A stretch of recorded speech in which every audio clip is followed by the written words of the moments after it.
తాకట్టులో ఉన్న బంగారాన్ని విడిపించి ఆ రోజున్న మార్కెట్ ధర కట్టి మిగిలిన డబ్బును మీకు అందిస్తుంది కొమ్మూరి గోల్డ్. నమస్తే మేడం. నమస్తే మేడం, యూట్యూబ్లో మన సోషల్ మీడియాలో చూస్తే ఏదైనా ఒక్క పదం వచ్చిందంటే అది చక్కర్లు కొడతా ఉంటుంది. అందులో భాగంగా మహిదర్ వైబ్స్ అని మేడం. సో తెలంగాణలో ఉన్నటువంటి వాళ్ళందరూ ఆస్తులు కూడా ఆంధ్ర వాళ్ళు ఇట్ట కొనేయగలరు. అసలు తెలంగాణ వరకు ఎందుకు, హైదరాబాద్లో ఉన్న వాటినే కొనేయగలరు. అంటే ఇవన్నీ తెలంగాణ ఆంధ్రకు మధ్య చిచ్చులు పెడుతున్నట్ట, లేదా తెలియక మాట్లాడుతున్నట్ట. ఈ కోణాన్ని, ఈ ప్రశ్నని అసలు ఎలా అర్థం చేసుకోవాలి? ఆయన అపాలజీ చెప్తూ కూడా వీడియో డిలీట్ చేసినప్పటికీ అనేసిన మాట అయితే ఖచ్చితంగా పోదు అంటారు. దీన్ని ఏ కోణంలో అర్థం చేసుకోవాలంటారు మేడం? ఇది చాలా దురదృష్టం అండి. ఇట్లాంటి సన్నివేశాలు, ఇట్లాంటి వాతావరణం ఉండటం చాలా బాధపడాల్సిన సందర్భం ఇది. ఎందుకంటే ఏ మాటకు ఆ మాట ఆంధ్ర ప్రజలు కానీ తెలంగాణ ప్రజలు కానీ వాళ్ళ మధ్యలో ఏమీ వైషమ్యాలు లేవు. వాళ్ళు ఏం పోట్లాడుకోవట్లే. కాకపోతే పనిలేని రాజకీయ నిరుద్యోగులైన కొంతమంది ఇక్కడ తెలంగాణలో కొంతమంది సందర్భం దొరికిన ప్రతిసారి స్పందిస్తూ ఉన్నారు. అనవసరమైన ప్రలాపనలో పేలుతూ ఉన్నారు. వాటికి అక్కడ ప్రాంతం వాళ్ళు అనుకునే ఒక భ్రమలో వాళ్ళు మాట్లాడుతున్నారు. అసలు ఇక్కడ అర్థం కావాల్సింది ఏంటంటే ఆంధ్ర ప్రాంతం కానీ తెలంగాణ ప్రాంతం గాను ఒకటే ప్రాంతం. ఇది భౌగోళికంగా ఒక విభజన అయితే చేసుకున్నారు. సరే, అది అపోహలా వాస్తవాలా ఏంటి, నిజంగా బాధ ఉందా, అన్నీ అనవసరం. ఏదైతేనేమి రాష్ట్రం విడిపోయింది, 12 సంవత్సరాలు అయిపోయిన తర్వాత ఇంకా మాట్లాడుకోవాల్సిన అవసరం, తొవ్వుకుని తలపోసుకోవాల్సిన అవసరం లేదు. తాగినోళ్ళు తాగి తలకు పోసుకున్నారంటారే అట్లా ఇక్కడ అలాంటి అవసరం లేదు. కానీ కొంతమంది సందర్భం వచ్చిన ప్రతిసారి ఈ విధంగా రెచ్చిపోయి మాట్లాడుతున్నారు. పోయినసారి ప్రొఫెసర్ నాగేశ్వర్ గారి విషయం అప్పుడు కూడా ఇదే జరిగింది. ప్రెస్ మీట్, వీళ్ళు ప్రెస్ మీట్ పెట్టారని వాళ్ళు ప్రెస్ మీట్ పెట్టారని వీళ్ళు, ఆఖరికి ఫోటోని చెప్పులతో కొట్టేదాకా, అనవసరమైన దరిద్రమైన మాటలన్నీ మాట్లాడుకునేదాకా ప్రెస్ మీట్లు నడిచినాయి. దానిలో బండ బూతులు, జనాలకు ఉపయోగపడేదైతే ఏమీ లేదు. అయిపోయిందా, అన్ని మాట్లాడుకున్నారు. వీళ్ళు ప్రెస్ మీట్ పెట్టారని వాళ్ళు ప్రెస్ మీట్ పెట్టారని వీళ్ళు ప్రెస్ మీట్. అది కాస్త సద్దుమణిగింది అనంగా మళ్ళీ ఇప్పుడు ఈ విషయం సింపుల్గా ఇడుపు కాగితం అనే సినిమా టైటిల్ గురించి ఇప్పుడు స్టార్ట్ అయింది.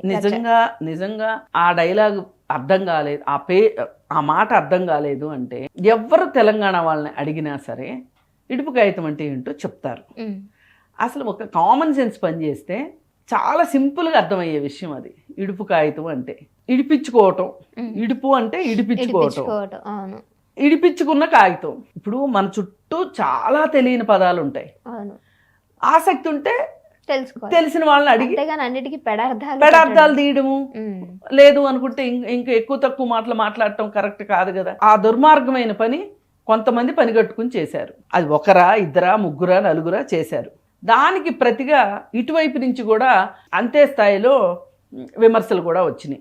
అదేమంటే ఇప్పుడు వాళ్ళు అలా అన్నప్పుడు మేమేమి అనుకోకుండా ఊరుకుంటే, మేమేమి మాట్లాడకపోతే ఈ ప్రాంతం మీద మాకు మమకారం లేదు అనుకోరా, ఈ ప్రాంతం మీద మాకు గౌరవం లేదా, ఈ ప్రాంతం మీద మాకు ఇష్టం లేదా, మమ్మల్ని ఎలా అంటే ఊరుకుంటామా అని చెప్పి వీళ్ళు కూడా కొన్ని సందర్భాల్లో అతిగా స్పందిస్తున్నారు అనిపిస్తుంది.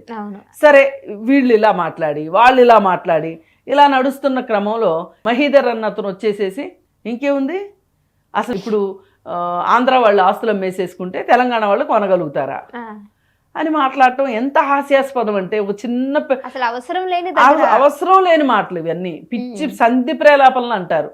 అసలు నువ్వు ఎందుకు అమ్ముతావు, వీళ్ళు ఎందుకు కొనుక్కోవాలి?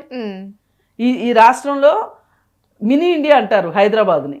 ఈ దేశం మొత్తం మీద ఉన్న వాళ్ళందరూ హైదరాబాద్లో ఉన్నారు. ఇంకా ఏ దగ్గర కూడా ఏ ప్రాంతంలోనూ ఇన్ని రాష్ట్రాల ప్రజలు కలిసి ఉండరు, నిజంగా కలిసి లేరు. అందుకే దీన్ని మినీ ఇండియా అంటారు. ఇప్పుడు మీరు బెంగళూరు చూసుకోండి, కొన్ని ప్రాంతాల వాళ్ళు బెంగళూరులో ఉండరు.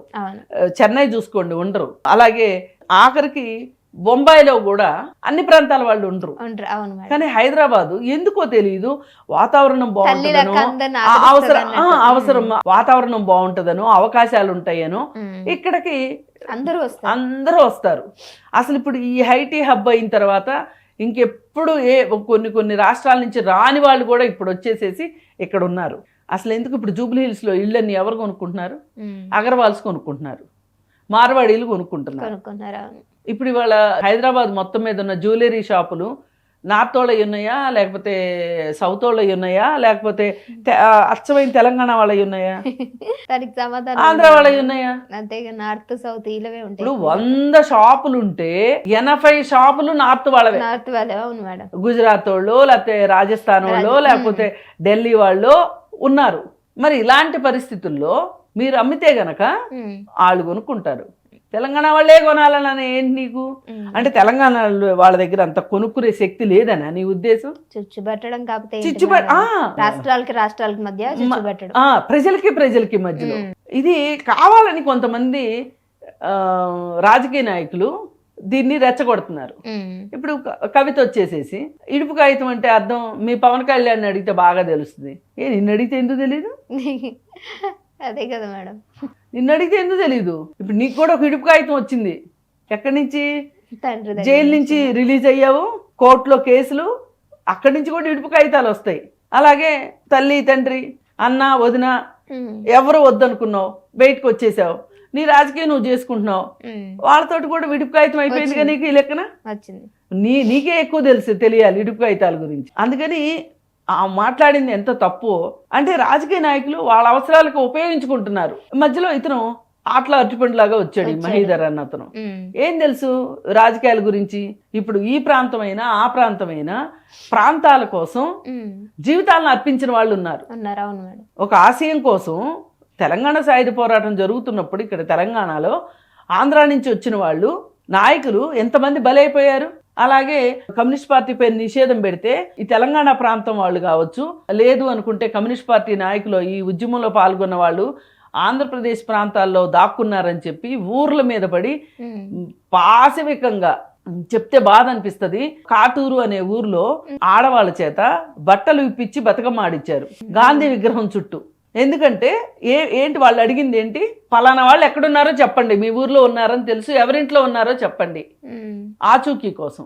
ఇదంతా ఎవరి కోసం చేశారు వాళ్ళు ఎందుకు అంత బలవ్వాల్సిన పరిస్థితి వచ్చింది? మరి ఇట్లాంటి త్యాగాలు బోల్డ్ ఉన్నాయి. వీటి సంగతి మీకు తెలీదు.